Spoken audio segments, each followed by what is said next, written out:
Good afternoon, everybody. Thanks so much for joining us today for this special webinar on summer prospecting. This is a topic that we get asked about a lot here at Bill Good Marketing.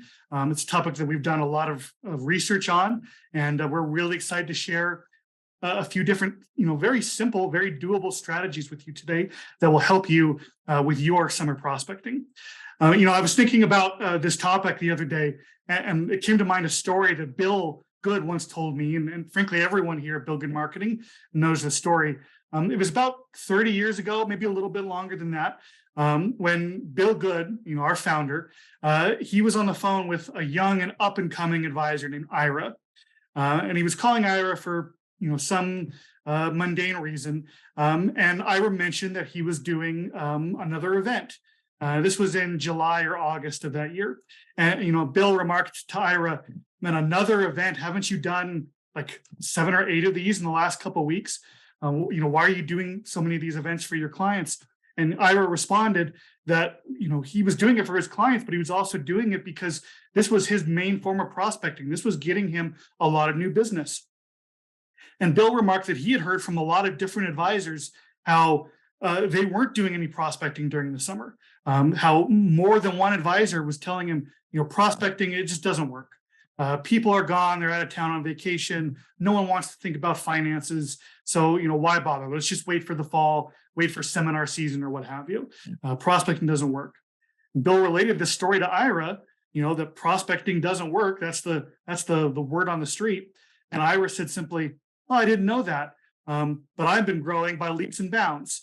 In fact, I was growing so fast that before very long, he was being featured on the cover of magazine after magazine after magazine as one of the top FAs in the entire industry. Do you know what he's at today, Stephanie, in terms of assets under management? I mean, it's a pretty ridiculous number. I don't know assets under management, but last I heard, he's consistently between 17 and 20 million in gross revenue every year. And he's been doing that for 30 plus years. And so that, really showed, to Bill, the idea that prospecting doesn't work at any time is patently absurd. It always works if you know what to do and how to do it. So we're going to cover some of those things today. Because we found that this same scenario plays out over and over. Many advisors will stop prospecting during the summer, reason that it won't work. They take their foot off the gas pedal. So in preparation for this webinar, I surveyed some of the top advisors on our system, looking at what they do during the summer months especially. And so we're going to share 3 of those strategies with you today. We've selected those strategies because anyone can do them. Doesn't matter where you are, doesn't matter what part of the country you're in, what level of production you're at, any advisor can do these strategies. And, we can't give you every single step of these strategies in just a 1 hour long webinar. So what we're trying to do here is show you what's possible, as well as give you ideas on where and how to start so that you can keep your momentum going during the summer, keep those new assets flowing in, keep growing, because that's what we're here for, is to help you do just that. So before we get into it, let me just quickly introduce myself, and I'll let Stephanie introduce herself. My name is Matthew Bailey. I'm the Director of Client Content and Head Writer here at Bill Good Marketing. One of the things we do here, if you don't know much about us yet, is we write new marketing pieces and other forms of content every single week. Hand-holding letters, market update pieces, holiday pieces, social media pieces, etc. So I'm responsible for writing a lot of that content for our clients to use. And I'm thrilled that joining me today is someone who I've been working with for a long time. She's one of my best friends, Stephanie Peterson. Stephanie, why don't you tell people a little bit about yourself? Thanks, Matt. I appreciate you inviting me to join you for this webinar. So I started at Bill Good Marketing in 2006 and was a consultant for many years, ran our coaching department, taught many of our training classes, and coached hundreds of advisors and trained their teams to doubling their gross revenue and working less in that time. Now my role has changed a bit. I am the head of growth here, and my goal here, and as my role in this team, is to help good advisors get the right support and solutions that they need to reach their goals. So what I'm looking forward to doing here is just sharing some ideas that'll help you get the momentum going, because what I constantly hear from advisors is that they're looking for what's working to generate new leads. We've got some really great ideas that'll do that. Excellent. Thanks, Steph. I know we've got a lot of people on our call today who this is their first webinar with us. So I'm thinking they may not know quite what we do. So just very briefly, Steph, do you want to just give people an idea of what Bill Good Marketing is all about? Yeah, absolutely. So our purpose is to help advisors double their business or work half as much. Usually a double in gross revenue comes within 2 to 4 years when you implement our full system, which basically is multiple components of support, all pulled together to help you systematize your business and get more leads, filling your calendars, and then becoming clients ultimately. So the way that we do that is through first providing a customized plan for you. Each advisor's business, while there are similarities, there are differences too. And the best practices that we recommend are universal best practices, but we want to help customize what you need compared to another advisor. So we create a customized plan. You meet with a senior consultant to get your plan created, and they're your strategist. They oversee all of the implementation of the best practices that we provide. Then we provide training for you and your team on the support solutions that you need to reach your goals. Along with that, once you get great ideas and a plan, some trouble can come in day-to-day implementation. So we want to make sure you have the accountability and the coaching and support to overcome any challenges you may run into, so you can implement the best practices we teach and get the results you're looking for. One thing I think is really unique about what Bill did in building this system is he not only found what the best practices are, but he documented everything and created the support solutions to help you quickly implement whatever it is we recommend. So you need client service models. We've got templates for that. You need to run a campaign. We've got all the marketing content to help you get those solutions in place. So our support system comes with your customized strategy plan, training, ongoing coaching, all the content and campaigns you need, even practice management solutions, so you have the time to implement what we are recommending to help you reach your goals really quickly. And Bill created the first CRM in this industry. It's called G5. Well, the current version of it's G5. It's called Gorilla. And this CRM is designed to automate all these solutions so that it saves you time and makes it manageable for you to scale as rapidly as most of our clients do, which is doubling in 2 to 4 years. So that's a bit about what we do overall. One thing I want to mention that's a bit different for those of you who may know who we are and know what we do, but may not know about our newest solution. If you've been interested in implementing our marketing campaigns, using our content, but you've had trouble getting enough team support to consistently market the way you want to, we do have a new solution that's done for you: email marketing, client letter, drip marketing, and social media posting. So if you have any questions about that or you're interested in that after, let us know on the survey and we will be happy to have a chat with you about it.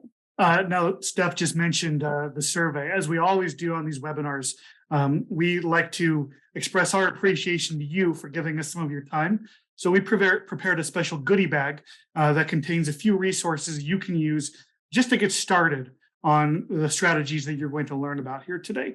So to get these goodies, all you have to do at the end of the webinar, we are going to give you a link to a survey that Steph mentioned. It only takes around a minute to fill out. And then the moment you do, you'll be taken to the goodie bag and these resources will be yours. So stick around to the end to get that link. And then you can go off and use these to get started on your own summer prospecting. Awesome. Great. So as I mentioned before, this webinar, we're grateful you're here. We're here to help you find the solutions you need. So this webinar is for you. We want to provide the information you need to reach your goals. We're going to share some ideas, but we would love it if you have questions, ask your questions and we'll incorporate it into the conversation. Also, if you have had any success with the strategies that we're going to be talking about, share them. We love to hear successes, and the other advisors and teams on this call would love to hear them too. So you can do that in the chat box. If you have any questions, just jump in chat and we'll pull it in. Absolutely. Okay, so let's dive into the topic today. We titled this, summer prospecting. But what do we mean by prospecting? Well, prospecting is, we look at it as any activity that enables you to find and get in front of people whom you know are likely to be interested in what you do and qualified to do business with you. So when it comes to the summer, one of the things that Bill has always talked about is, based off the story I told you about Ira, an advisor must always be prospecting. It doesn't matter what the markets are doing. It doesn't matter what time of year you're in. It doesn't matter, if you brought in so many new clients lately that you feel like you're set for a good long while. You always must be prospecting, finding and getting in front of new people who are likely to be interested and qualified. If you stop prospecting during the summer, which a lot of your colleagues and competitors are doing, it's going to be much harder to start up again. You're going to have that loss of momentum. This is the basic, first law of motion. An object in motion stays in motion. An object at rest remains at rest. So that's one of the reasons you have to keep going. Another reason why we say you always have to be prospecting is because oftentimes advisors don't realize that they may have prospects who are on the verge of setting that first appointment. But if all of a sudden the activity stops, you're not getting in front of them. You're not inviting them to, participate in the things that you and the rest of your business are doing. Those prospects are going to go dark. They're going to fall through the cracks. Chances are you may never be able to, re-engage them again. So it's really important to keep your foot on that gas pedal. And then finally, if a bear market strikes or if a recession hits, which, a lot of economists are predicting a recession for a good long while now, and you have no new leads in your pipeline, you'll be signing up for what Bill calls an income reduction plan, where suddenly things seem like they were going great. And all of a sudden, your income is taking a hit because you have no, new sources of assets in your pipeline. So it's really important that whichever of these strategies you pick, or if you do something totally different, you stay prospecting during the summer. Now, with that said, there are some very specific keys to making prospecting and growth work during the summer. When it comes to summer prospecting, really anything can work, but there are certain things that do work better than others. And when you look at what the top financial advisors in the industry are doing to grow, especially during the summer, you'll find that a lot of them have certain things in common. There are certain, activities, certain pieces of criteria that most or all of them are, following through on and demonstrating. And these are the keys to making summer prospecting work. So the first of those keys is you have to either already have or to build a very strong list of potential prospects. And Stephanie, I know you've got a lot of thought and experience on this. Why don't you break this down for us, what this key is all about? Yeah, absolutely. I think a good question is what makes a strong list of potential prospects, right? Mm-hmm. So 2 standards that I always look for in a good list is first, that it's going to produce the target results.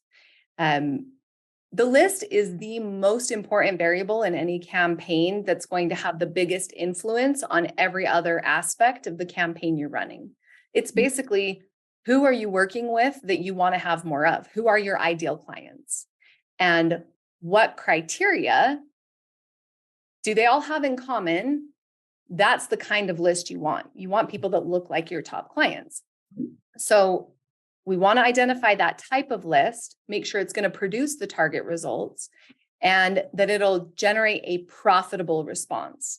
And that can be measured. I mean, the profitable response is easy to measure. Are you making more than what you spent on the campaign, right? Sure. But producing the target results, that can vary based on the campaign that you're running. And so that's something that if you have a question about campaigns you're running, what the results should be, let us know in the survey that you'd like to have a chat with a consultant, and we can talk you through what kind of results you should be getting with the list that you're using. Now, that said, something that ties in a bit to what I know Matt's going to talk about is there are a couple of laws of lists. Bill talks about this in Hot Prospects and Prospecting Your Way to Sales Success, the couple of the books that he's written on prospecting. First is that the easier a list is to get, the more likely other salespeople and marketers have it. So the less likely it is to be profitable. It's been hit a lot more, right? So we want something that's a bit more unique. It takes more work to get a more unique list, but definitely worth it when you get the ROI you're looking for. So that leads to the second law of lists. The more unique a list is, the more profitable it will likely be. And that's what we're going to talk about today, is finding and creating more unique lists, and then how to market to those individuals effectively to get them interested and engaged. I did mention having a list like your top clients, and this kind of ties into one of my favorite best practices about list building. It's use lists where word of mouth can occur. Mm-hmm. And the first strategy that Matt's going to talk about perfectly illustrates how you can create lists where word of mouth will occur. Yeah, that's absolutely right. And that ties in perfectly with this second key to making summer prospecting work. If you look again at what the top advisors are doing to grow, they are leveraging their existing relationships. They're leveraging the relationships they have with their clients. If you think about it, the ideal list of potential prospects that, fits all that criteria that Stephanie just mentioned, would you rather have a list that's just a bunch of names, or would you rather have a list of people whom you already know what they do, you know what's going on in their life, you know what they're interested in, you know who they're connected to, because if you know these things, you're far more likely to be able to connect to these potential prospects on a much more personal level to them, not just, flinging marketing their way. That's all about you. There are many ways to build the kind of list that Stephanie is talking about, and we're going to cover two of them today. But the first, and I would argue the single best way, is again to leverage those existing relationships, leverage your clients. I think Stephanie mentioned, Bill calls this the lookalike principle. Prospects who look like your ideal clients are likely to be your next ideal clients. And obviously, we're speaking demographically here when we're talking about, looking like your best clients. They look like your top clients in the sense that they're in a similar stage of life. They have similar hobbies and passions. They have similar financial needs, etc. That is a super powerful list that you can use to grow far more efficiently and, to be totally honest, rapidly than any other kind of list. So that's one of the keys to making prospecting work in the summer, is to leverage those relationships. That really is where you have to start. If you do nothing else from this webinar, and we're going to get a little bit more into this in just a second, but this is what you have to do. Now, another key, though, and this is one of the secret weapons of summer prospecting, is to use the warm weather and extra daylight to your advantage. I mean, this is really a no-brainer, right? Summer gives us those, warm, ideal, warm summer days, mild summer nights. It gives us more opportunities to get out of the house, to be outside, to, do fun activities. Make use of this during the summer. Tie your prospecting activities, tie your efforts in to the things that make summer so magical and so special. That is the best way to get in front of people. And we'll talk about the ideal strategy for that in just a few minutes. And then finally, the last key to make summer prospecting work, and a second way to build a strong list of potential prospects, is to look for people with money in motion. Now, that's a term some advisors know, some advisors may have never heard it before or know it by a different name. Stephanie, tell us a little bit about what money in motion is and why it's a key to summer prospecting. Yeah, absolutely. So money in motion is basically finding a person in process of change, or a company in process of change, where money is likely to go in motion. Promotion, property sale, birth of a grandchild, any of those big life transitions where money is more likely to go in motion, they are more likely to make other changes. And we'll get into this a lot more in depth later. But this is going to be a great strategy for those of you who may be newer in the industry, don't have as many relationships established to leverage existing relationships and those connections where word of mouth is going to occur within your existing network.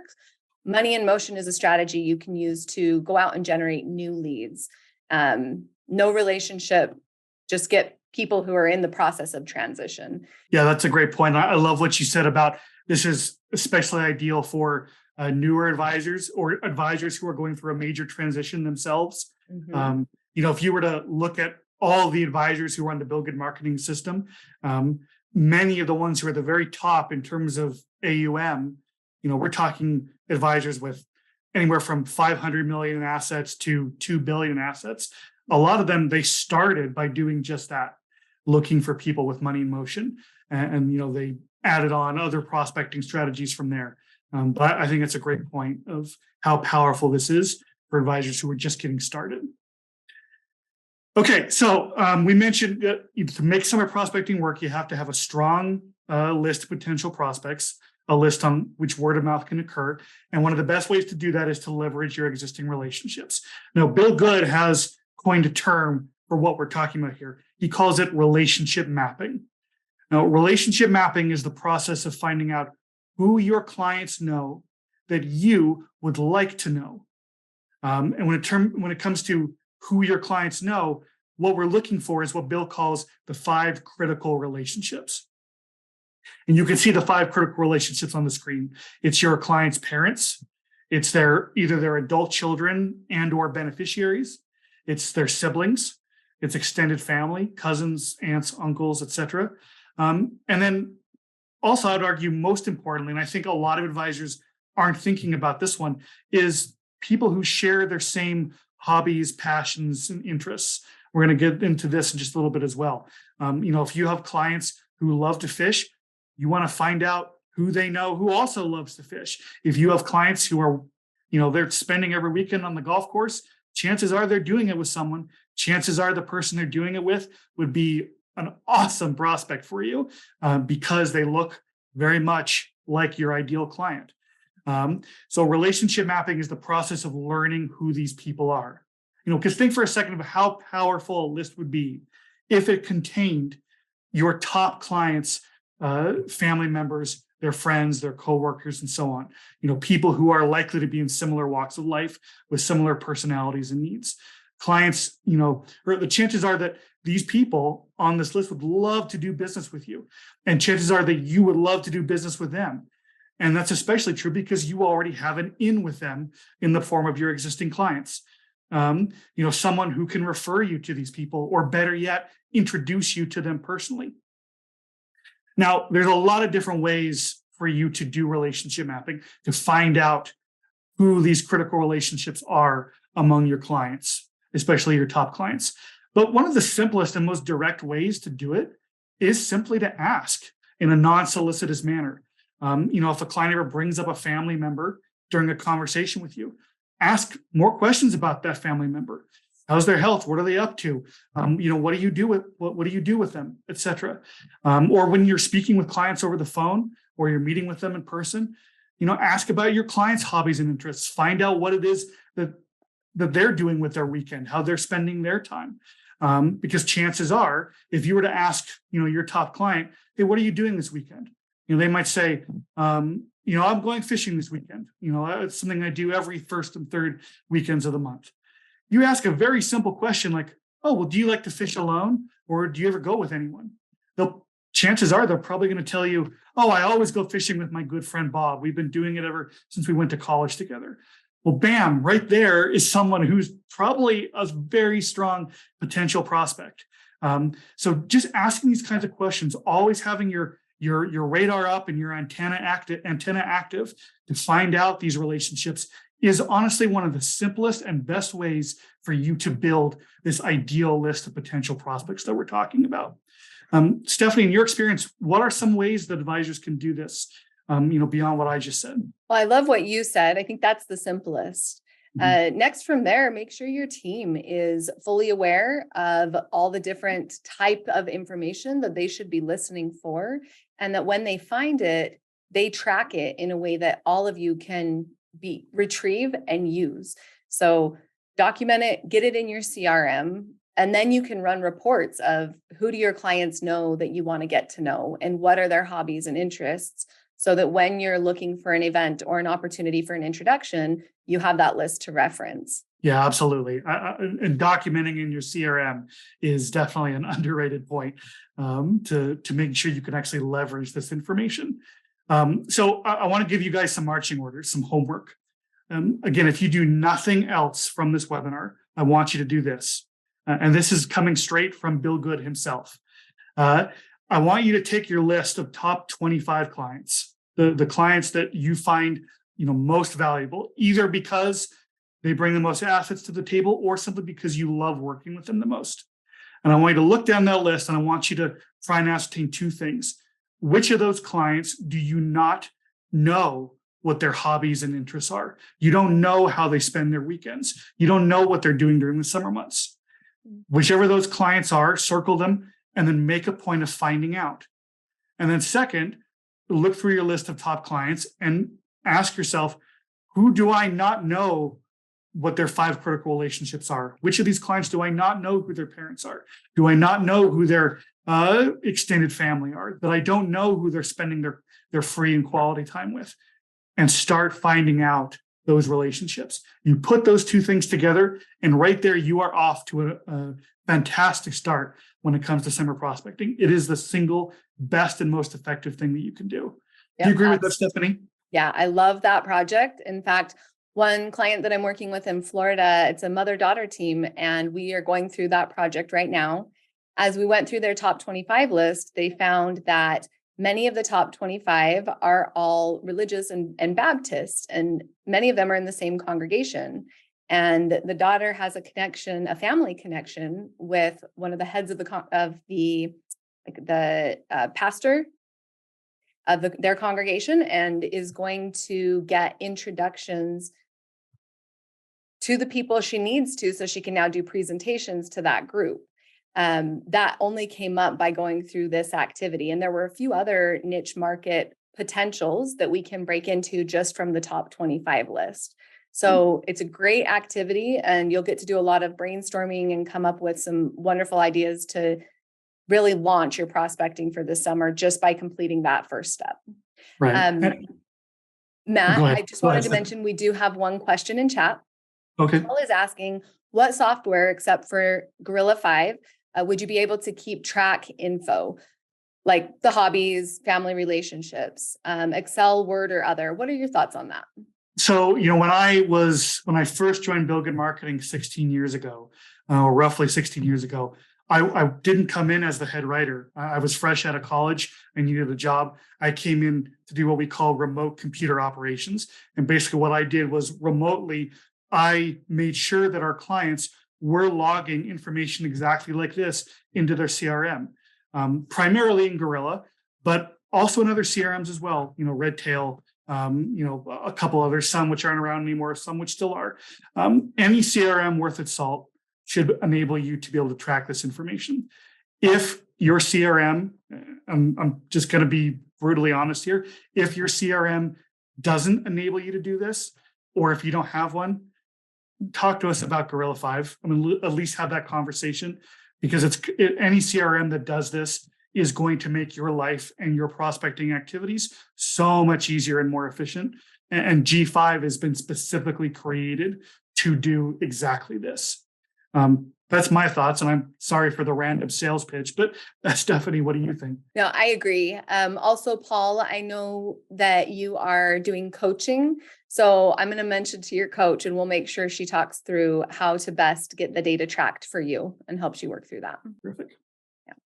Okay, so you have your marching orders, but let's actually now dive into the actual strategies. So keeping in mind the keys that we just gave you, and keeping in mind that relationship mapping, this activity, is the first place to start, let's actually dive into the 3 strategies that you can use to get in front of these prospects once you know who they are.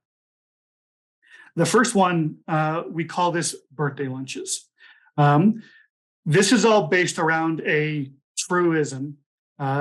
It's nothing earth-shattering, but you'd be surprised at how often we forget about it, how often advisors aren't thinking about it. This truism is that many, if not most, of your new clients will come from people who you have already been in contact with and who have already come to feel comfortable with you. I'm going to say that again. People that you've been in contact with and who have come to feel comfortable with you. These are the people who are most likely to be your next clients. So how do you get in contact with them? Well, taking the principles we just given you, you get in contact with them by getting them and your existing clients in the same room. How do you get them to feel comfortable with you? by meeting and getting to know them in a sociable, non-business, no pressure situation. So enter the birthday lunch. Birthday lunch is really simple. When you have a client, ideally, and you can start with your top clients or your most well-connected clients. When you have a client who's got a birthday coming up, especially if it's a milestone birthday, invite them to a lunch in honor of their birthday. What you're trying to do here is you're trying to not only express your appreciation for your client, but you're going to use this opportunity to meet, 2 or 3 or 4 of your clients' friends or family members.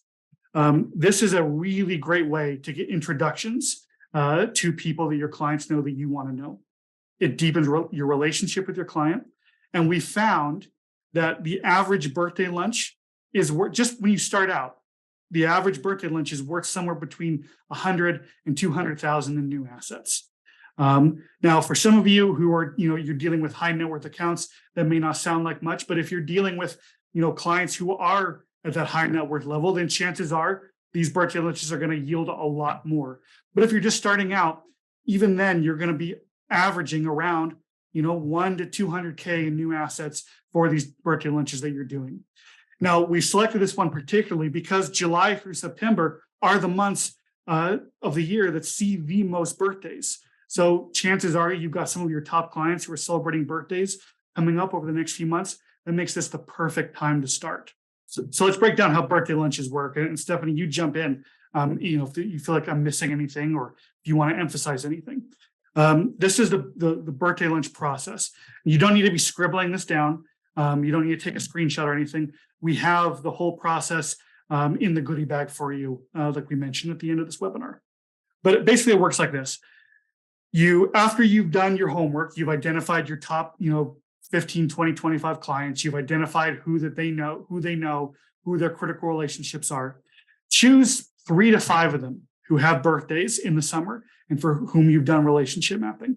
Then, select a nice restaurant in the area, preferably one that your clients already like, and preferably one that's only, 10 minutes or so at most from your client's home or office. You want to make it very easy for your client to be able to get to them or to get to the event.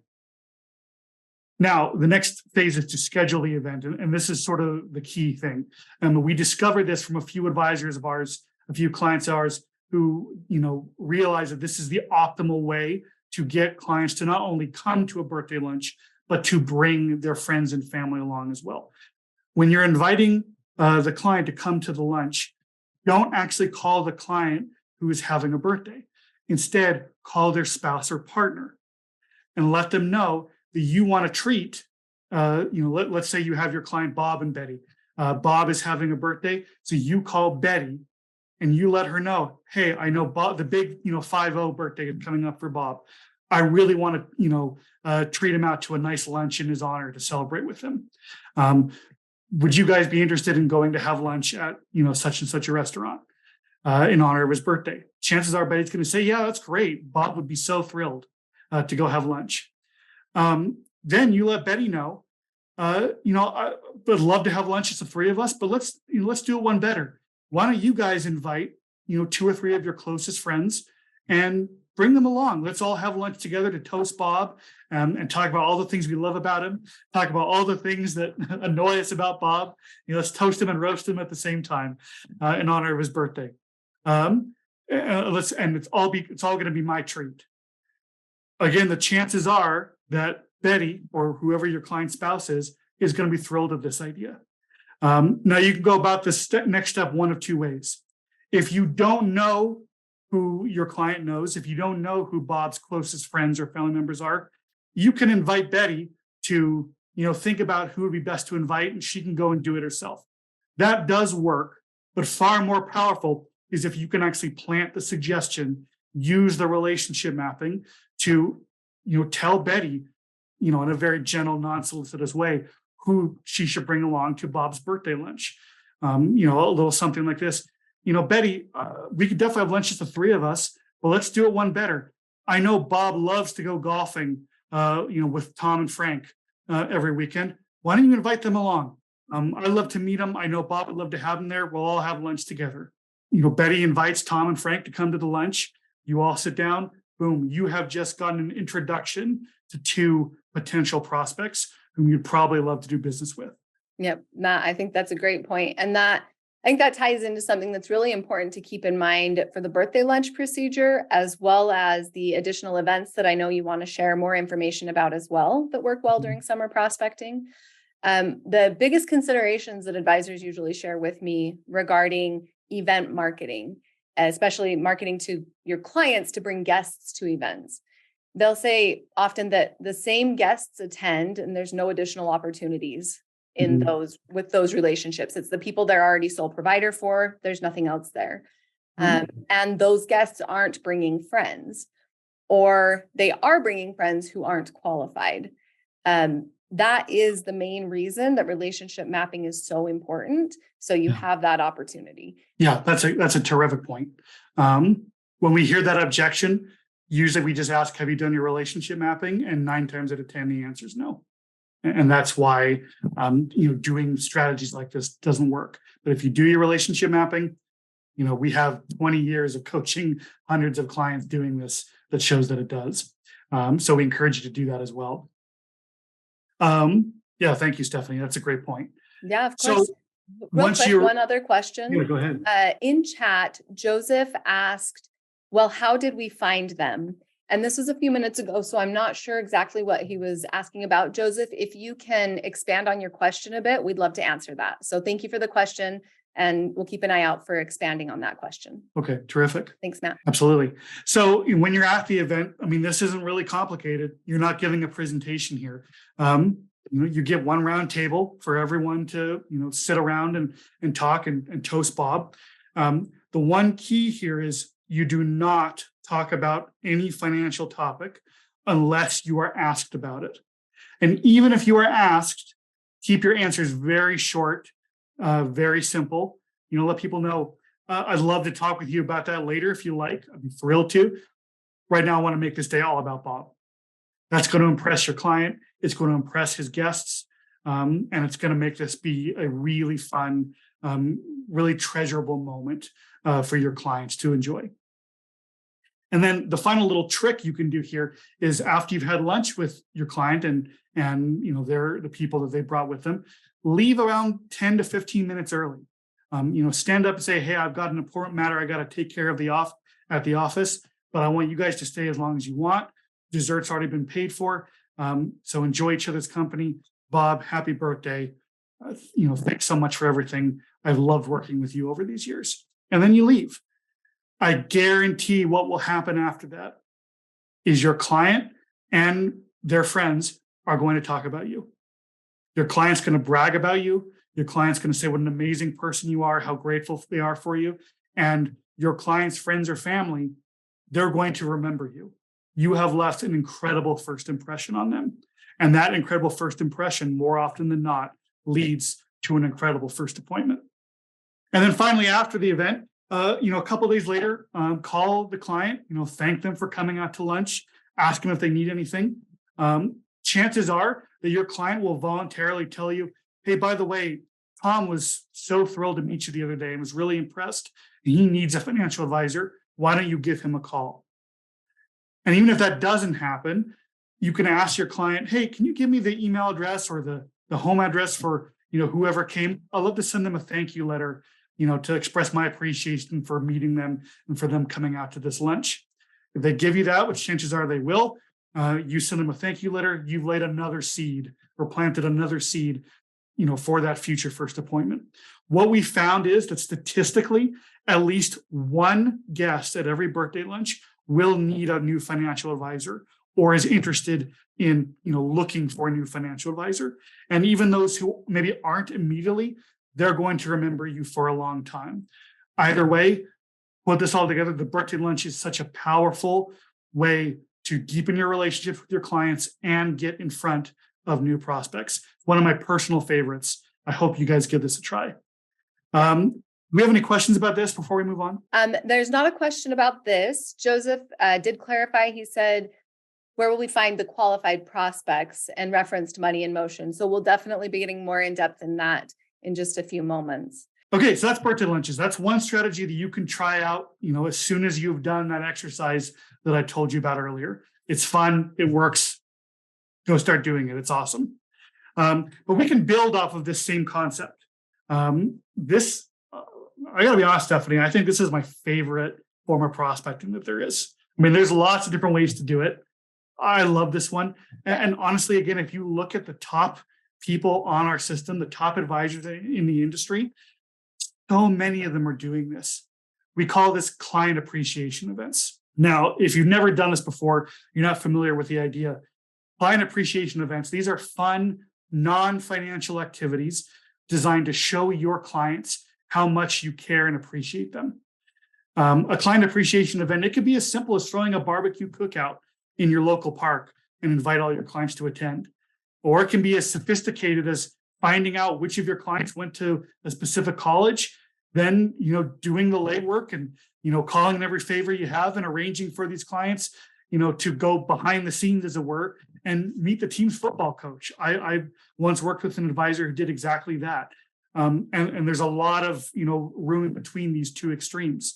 Either way, client appreciation events, they're really magical. I mean, it's not too strong to say that, because even if you don't have any kind of prospecting in mind, the client appreciation events, they really take your relationships to the next level.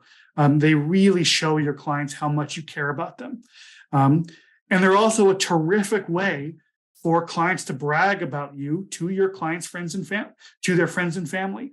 I've heard many, many times advisors tell me how, their client will relate to them that, someone asked them, hey, what'd you do over the weekend? And they'll say, oh, my advisor invited me and a few others to a golf tournament. And, the client's friend will say, my advisor never does that. Who are you working with? That's a terrific way to, for word of mouth about you to occur, like Stephanie mentioned earlier. And you can take appreciation events one step further and use them as a way to meet your clients, friends, and family, to actually get introductions to them. And when that happens, now you're really cooking with gas. So what we're trying to do with client appreciation events, in a nutshell, is you are inviting like-minded clients to events centered on activities based around things that they enjoy or are passionate about. Again, these are a fun, no pressure way for you to get in front of people that your clients know that you want to know. Matt, I'd love to add one thing there. So I love the emphasis on things that your clients are passionate about and the people that they know, things that they would have, shared common interests, hobbies. The sales cycle is a process of building agreements.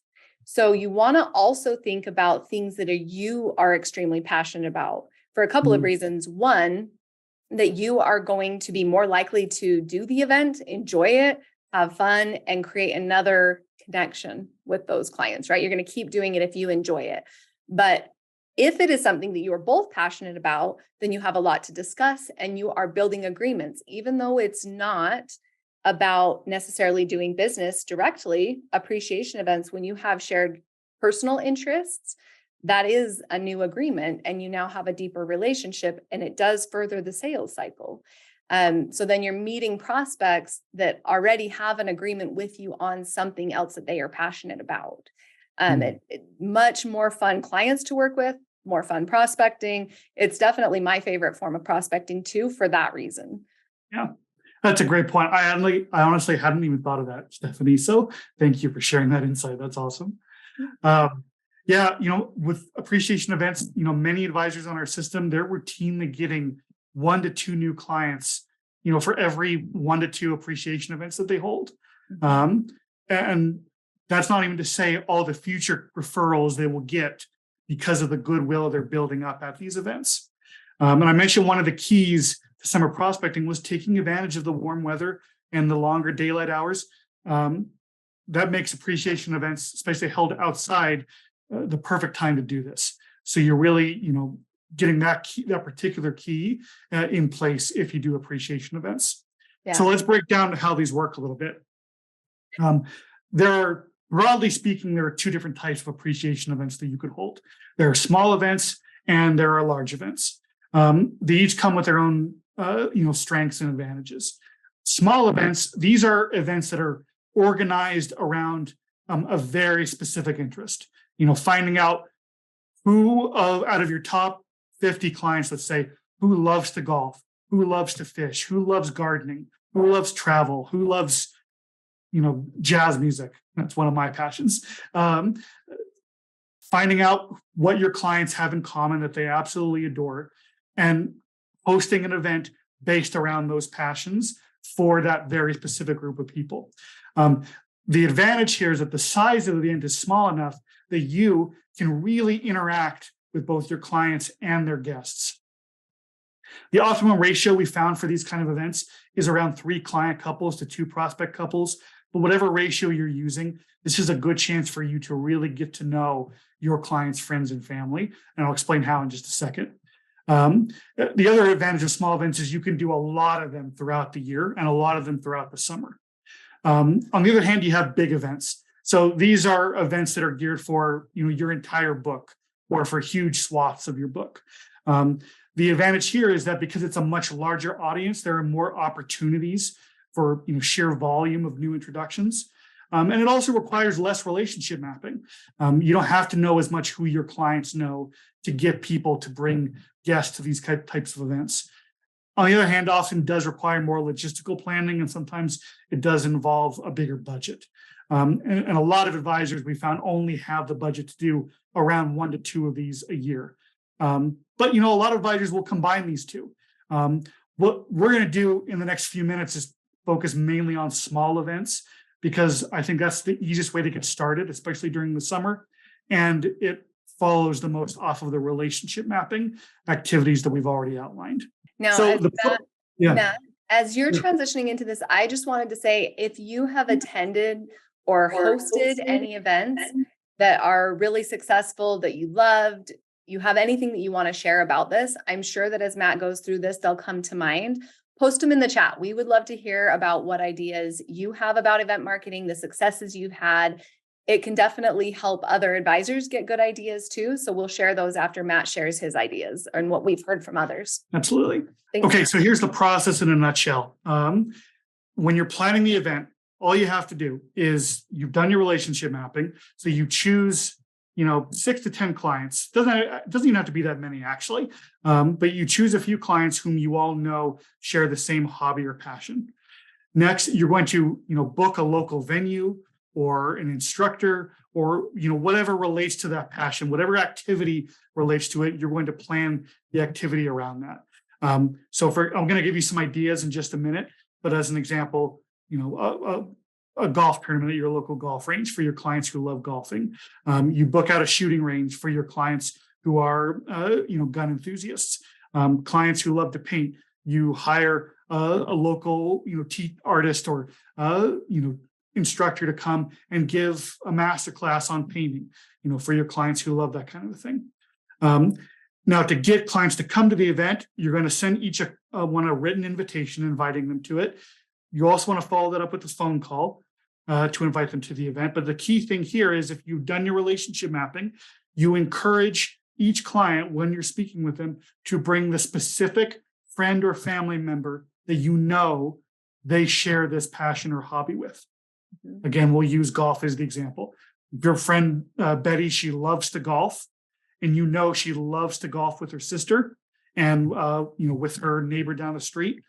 Invite Betty to bring both of them to the golf tournament that you're putting on. More often than not, in fact, the vast majority of the time, your client, Betty's going to love to do that. She would love to go do a golf tournament with her sister and her best friend all on your dime. And you're going to love meeting Betty's sister and her friend. I'm not going to go through every single item here. You can see for yourself what some of the broad steps are, and you're going to get a copy of the slides after this is done. But briefly, what you're trying to do here is, while your clients and their guests are enjoying themselves, introduce yourself, get to know them, form that rapport and that relationship with them. Just like with birthday lunches, they're going to form that incredibly positive first impression with you. Chances are someone at that event is going to be in need of a financial advisor, and you're going to get that first appointment not too long afterwards. And even the ones who don't already are looking for an advisor, they're going to have you in their mind forever forward. So that the day comes when they need financial advice, you're the person they're going to think about first. And that's why client appreciation events are so magical in terms of getting new prospects through your door. The final thing I'll just say about this really quick, one way to augment this process and to accelerate the process of getting new prospects in is call each client after the event, thank them for coming, ask them if they need anything. And then again, ask, for the contact information for the client's guests, just so that you can send a thank you letter. You're not soliciting them.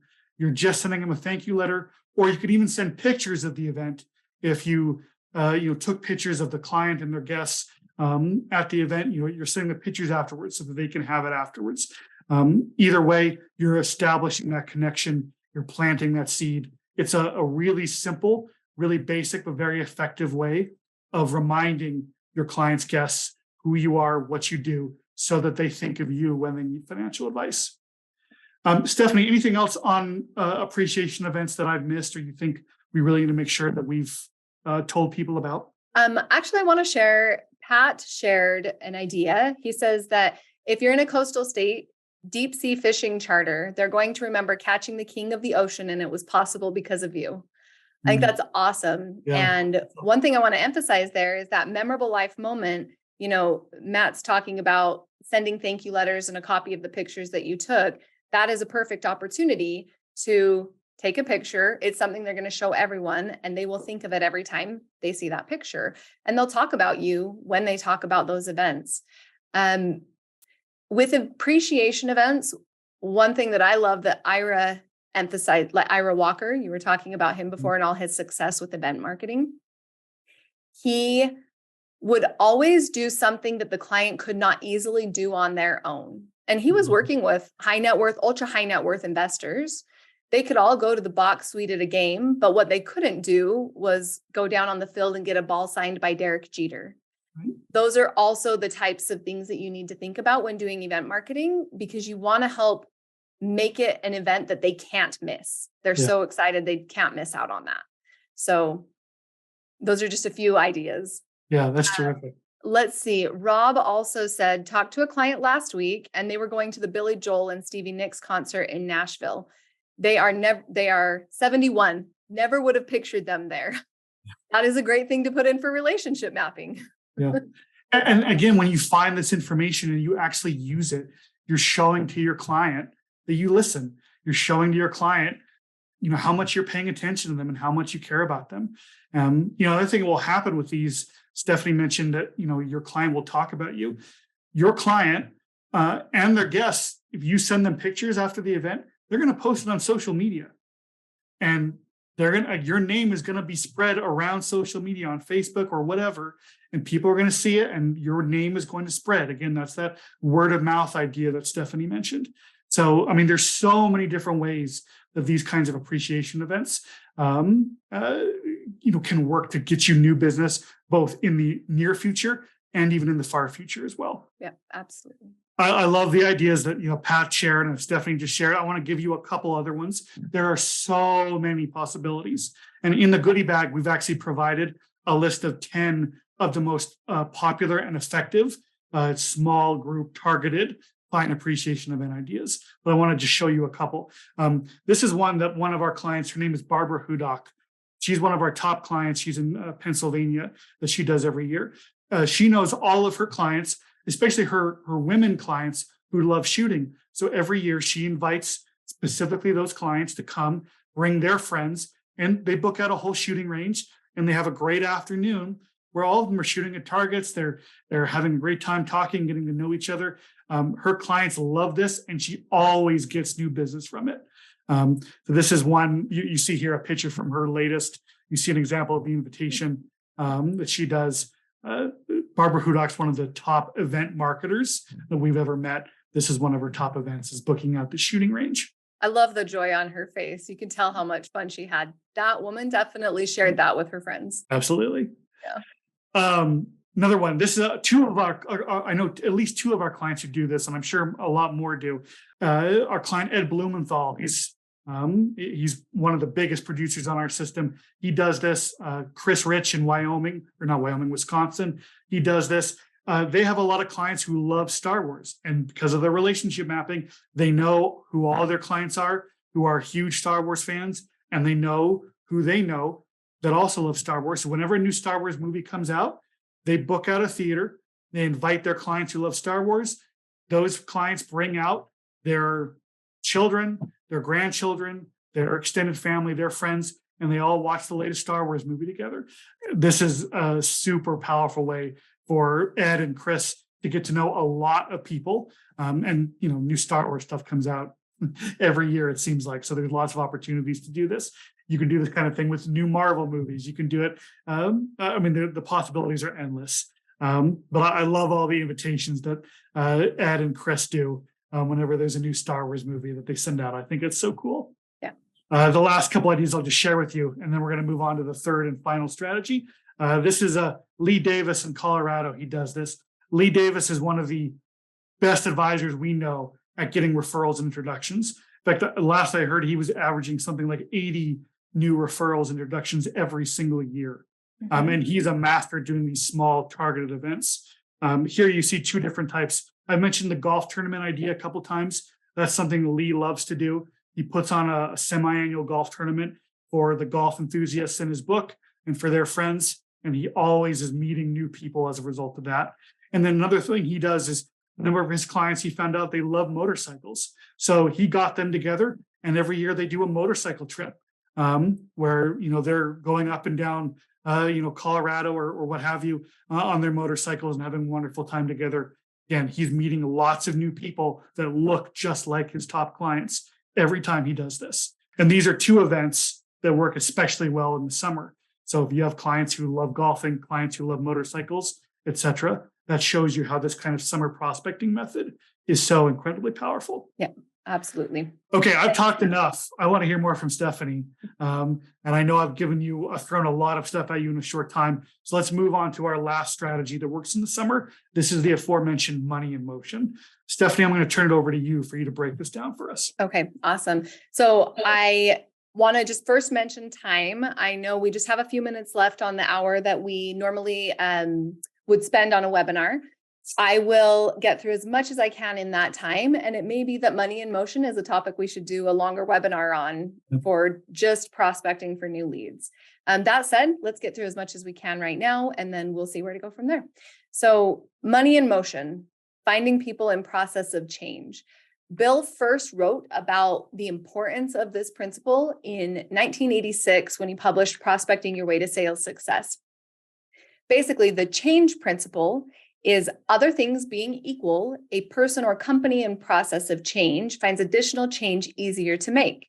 Therefore, if you're able to extract names of people in process of change from a given list, the change list will produce better results than the list from which the change names were originally drawn. So what does that look like in practice?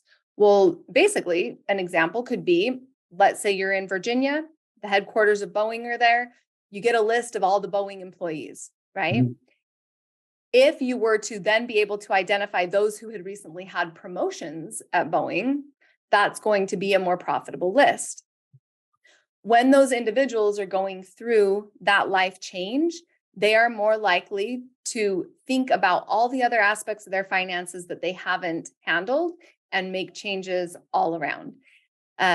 This theory of change lists that Bill created was based on a lot of observation and his experience and others' experience. But hard evidence of it is actually referenced in the book Habit. Many of you may have read this, Habit by Charles Duhigg. A little excerpt from Habit. In 1984, a visiting professor at UCLA named Alan Andreessen published a paper that set out to answer a basic question. Why do some people suddenly change their shopping routines? Andreessen's team had spent the previous year conducting telephone surveys with consumers around Los Angeles, interrogating them about their recent shopping trips. Whenever someone answered the phone, the scientist would barrage them with questions about which brands of toothpaste and soap they had purchased and if their preferences had shifted. All told, they interviewed almost 300 people. Like other researchers, they found that most people bought the same brands of cereal and deodorant week after week. Habits reigned supreme, except when they didn't. For instance, 10.5% of the people Andreessen surveyed had switched toothpaste brands in the previous 6 months, and more than 15% had started buying a new kind of laundry detergent. Andreessen wanted to know why these people had deviated from their usual patterns. What he discovered has become a pillar of modern marketing theory. People's buying habits are more likely to change when they go through a major life event. Changing residence, getting married or divorced, losing or changing a job, having someone enter or leave the household, Andreessen wrote, are the life changes that make consumers more vulnerable to intervention by marketers. And it's because as they're going through those life changes, they're more likely to think about all the other aspects of their life that they haven't handled or they need to. Specifically, when your clients or prospects realize the financial implications of the life change they are going through, it makes them realize all they need to do to reach their financial goals. Some of it they've been putting off. So what we like to do with Money in Motion is first develop a list or a source for names or multiple sources for names. So basically, we want to identify the people who are going through changes that look like your ideal clients. Then we develop a method for contacting them and a tracking procedure. Ultimately, we'd want to set an appointment first, but if you do not initially set an appointment with those leads, then we're going to want to manage the leads and the relationships so that more of them will set appointments with you over time. And all of this is something that we can help you with very in depth with our coaching and consulting services, and we have more training on it. But a couple of things that I want to highlight are some ideas for Money in Motion, and then we're going to provide you a letter to get started on Money in Motion in your goodie bag. If you would like to discuss Money in Motion more in depth, we definitely can have a chat after this if you have to jump off. So just so you know, I'll continue for any who are able to stay on a little bit longer. But if any of you need to jump off, feel free. And you can definitely schedule a call with me after this, and we can talk about it more and how it would apply for you. Now, we're not going to focus on all the life changes where money would be moving, but on the next slide, we have a list of lots of different ideas where money could go into motion. And all of those that are highlighted in blue, or all of that are in blue text, are the ones that are most likely occurring in the summer months. The CDC states that July through October are the highest months with the most births. Promotions, most common months for promotions are January, June, July, and September. So during the summer, people are experiencing these changes. Weddings, definitely summer to early fall are the hot months for that. And property sales, March until Labor Day is the biggest time of year for property sales and purchases. But July is also the most profitable month. So if you're in front of people that are experiencing these life changes during this time, you're far more likely to be the one that they decide to work with. If you can help them not only handle the financial implications of that one change, but everything else that may be affecting their life. An important note on this, the list development process does take some time. And on the prior slide, we had a list of different ways that you could generate names of prospects in process of change. So the first one, client surveys. Matt, you had asked how to identify, people your clients know that you want to get to know and their hobbies and personal interests. Next to conversations and listening, client surveys is going to be one of the best ways to do that. So sending a survey style campaign once a year. This will also help you identify life transitions that your clients are experiencing, so you can be there to help them through those life transitions. Those will be the lowest hanging fruit.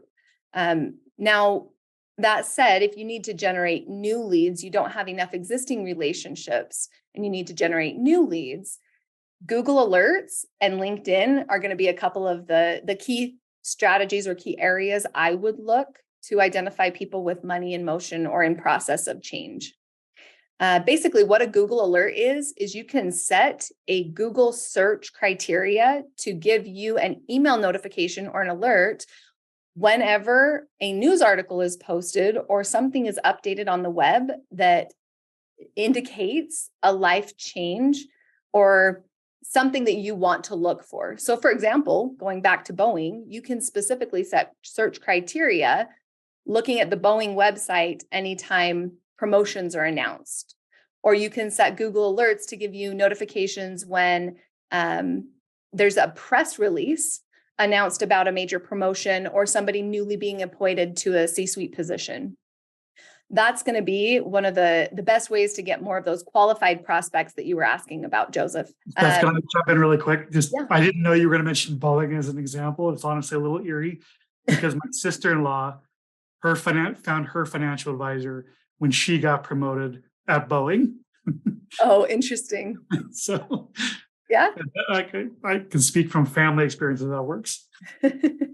I have had multiple advisors say that that's a group they'd like to target. So if you want to find more information about that, you can set Google Alerts to get those notifications. Also, if you're connected to people in your network on LinkedIn, then you're going to get notifications. So you watch your notifications, maybe a couple hours a week, spend looking through your notifications in LinkedIn and look for ones that look pretty interesting. People that that are at a company that would probably have great compensation for a C-suite, and one of your siblings, one of your in-laws, one of your friends, somebody you knew from school, now just got promoted to that position, send out an appropriate letter and give them a call.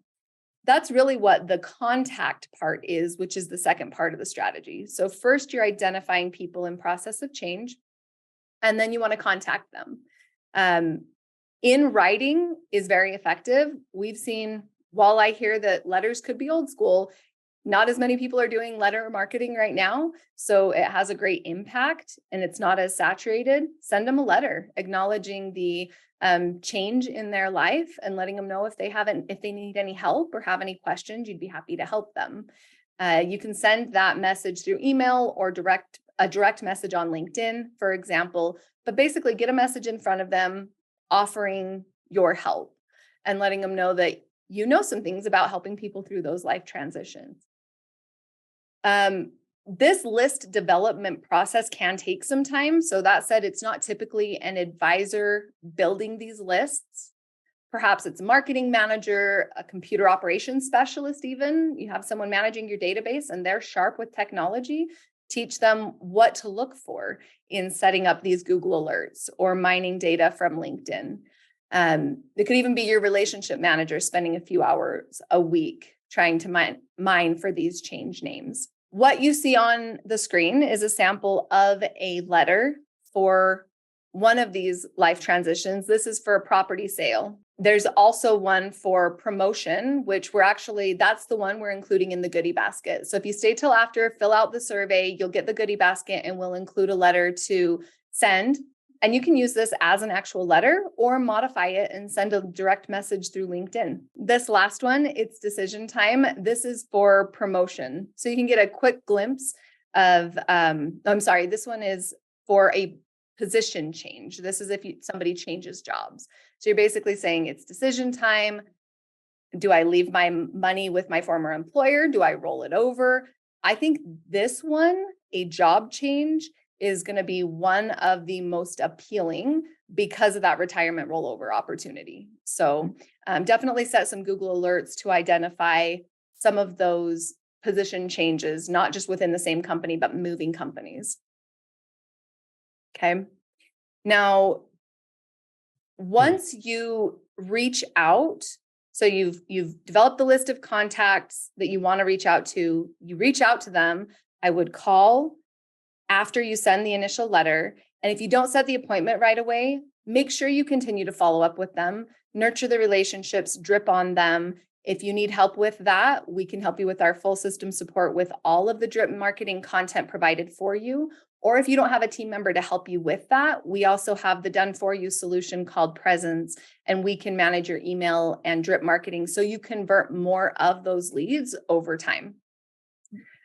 Over the following months and years, many of the leads will call and become clients if you have the right processes in place. So make sure you have those right processes in place. Now, with this one, results, I wouldn't expect multiple new households per month from this, but probably several nice new ideal clients per year. And when you get to hand pick and take the rifle approach rather than the shotgun approach with your marketing, you know they're going to be the kind of people that you want to work with. So it's definitely a great way to spend the summer months starting to build those alerts and do some mining for data to develop some leads that you can continue working with through the rest of the year. Absolutely. And I hope that rush wasn't too much of a crash course in it, but if you have any questions, please feel free to schedule a time and we can chat about it more and how it applies to your overall strategy. Absolutely. And also in the survey that we're going to show you in just a second, there is a question. If you'd like us to do a webinar solely on money in motion, going more in depth into that one topic, just let us know in the survey and we'd be happy to do that. It's certainly something that we can do. We have a lot more we can share with you on this particular strategy. So thank you so much, Stephanie, for sharing your expertise there. Thank you, Matt. Okay, so we've taken up a lot of your time. We want to give you the goodies we promised. So as a reminder, for attending this webinar, we're giving you a infographic that shows the entire birthday lunch procedure. We're going to give you a infographic that shows you a list of potential summer event ideas that you can hold, all of which have been done by some of the top advisors on our system. So they are very thoroughly tested. And then finally, that money in motion letter that Stephanie mentioned. All three of these documents are in the goodie bag. So to get those goodies, all you have to do is fill out the survey. Again, takes 60 seconds at most. You can find the link to it on your screen. That's bgmtips.com/summer23. Again, bgmtips.com/summer23. And I'll leave this up for just a few more seconds. So you guys can write that down or take a screenshot. In the meantime, so you've just learned three, I think, sort of non-traditional ways to think of prospecting during the summer, ways that we know work, ways that we know are going to get you in front of people who will be not only your ideal prospects, but eventually your ideal clients. Take any of these three, just pick one and get started during the summer. And I promise you, it's going to be well worth your time. Do the relationship mapping that we talked about earlier on in the webinar. It's going to be even more powerful. So I hope you take some of these ideas, start putting them in action, put your own twist on it, and let us know how it works for you. We'd love to hear how this is helping you grow. And of course, if you need any further assistance, if you have questions or need some of the support that Stephanie mentioned, we are always here to help you. Our entire goal here at Bill Good Marketing is to help advisors double their business or work half as much. We love the opportunity to help you as well. But even if we don't work with you, please take this information that you've just heard and run with it. We can't wait to see what you do in the future with it. Either way, Stephanie, anything else you want to add before we sign off? Always be prospecting. And thank you very much for your time. I really appreciate all of you taking the time to be with us today. Thank you, guys. Have a wonderful rest of your day and a wonderful summer.